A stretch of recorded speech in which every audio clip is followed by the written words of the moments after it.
The score was 52-17. Roughly 5 minutes left in Super Bowl XXVII. There's no way the Buffalo Bills are going to come back and beat the Dallas Cowboys.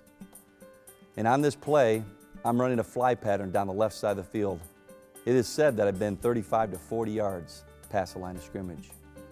Frank Reich, our quarterback of the Buffalo Bills at that time in the game, stepped up in the pocket and he fumbled the football. Now he said he did that to make me famous. But in reality, we all know that it was in the heat of the game and we made a mistake. At the moment that I stopped and saw this fumble, a man with the number of 78, a big lineman of the Dallas Cowboys named Lett, picked it up instantaneously and started running for an apparent touchdown. Now, if Leon scores this touchdown, it would have made that game 59-17, which today would have been a Super Bowl record for most points ever scored. But as Leon started to run, he got about that 8 to 10 yards away from that touchdown, and he started to think, I got this made. And he started to strut, and he started to put both arms, one arm out to the right, one arm out to the left. And the one that he went to the right was holding that football. And at this time, Beebe was running as fast as he could down that sideline, right in front of the Dallas Cowboy bench. Now, what was going through my mind? I'll be honest with you. When I saw that ball fumbled, I just took off. And this is the first lesson I want people to really, truly understand, is how you react to something shows your true character. And I got to reflect back to Marv Levy, my favorite coach. He used to say this all the time. He said, boys, listen, during the game, at some point in time, your character will be revealed. And at this point in time in Beebe's life, my character was being revealed.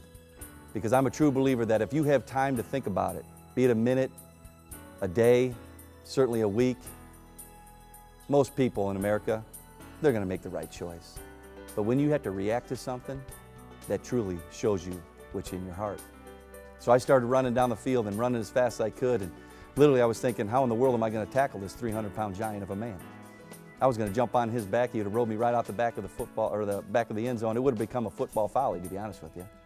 But he made my job easy by not finishing and putting that ball out to the right. And I knocked that ball out of his hand just inside the 1-yard line.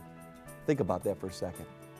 If I would have thought about it for just 1 second, I'd have never made the play. I just took off and reacted right. And so that ball went out of the back of the end zone, and it became the Buffalo Bills ball according to the NFL rules at that time at the 20-yard line going the other way.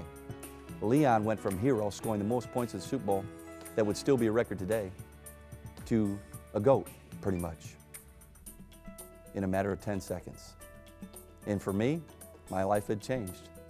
And so all the dreams of catching that win in the Super Bowl in Pasadena, California, no, I'm known for running a man down and knocking the ball out of his hand.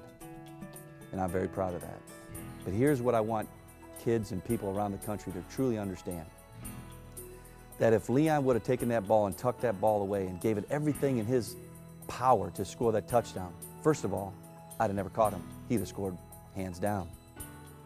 But if he would have tucked that ball away and Beebe still knocked that ball out of his hands and it went out of the back of the end zone, 20-yard line Buffalo Bills ball going the other way, nobody would have said a word to Leon. Nobody would have thought a thing that he was quitting or showboating or whatever they want to call it. They would have never said a word, because in America, all we ask is that you try.